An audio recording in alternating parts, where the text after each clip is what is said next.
तर विषय कसा आहे मंडळी, आज सकाळ सकाळ काकड आरतीलाच पहाटे 5च्या सुमारास आज आपण जातोय नांदेडला स्मिताताई वट्टमवार यांच्या घरी त्यांच्या लहान चिमुकल्याचं शूट करण्यासाठी. खूप सारा प्रवास करून आणि खूप साऱ्या नैसर्गिक सौंदर्य बघून आम्ही पोचलो गुरुद्वारमध्ये दर्शन घेतलं आणि थेट निघालो ताईंच्या घरी जातात संपूर्ण सामान ताईंच्या घरामध्ये घेतलं व लगेचच शूटला सुरुवात केली. ताईंना सगळ्याच ट्रेडिशनल थीम करायच्या होत्या.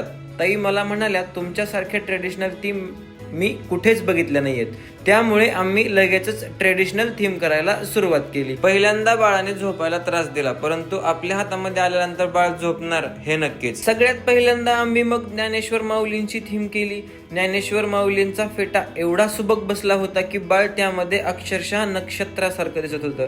आणि त्यानंतर मग सरनोबतांची थीम केली. सरनोबत ही थीम बाळाला खूपच चांगल्या प्रकारे सूट करत होती. फेटा पण खूप आखीव आणि रेखीव दिसत होता. त्यानंतर मग संत बाळूमामांची थीम केली व संत बाळूमामांची थीम झाल्यानंतर मग आम्ही जय मल्हार थीम केली.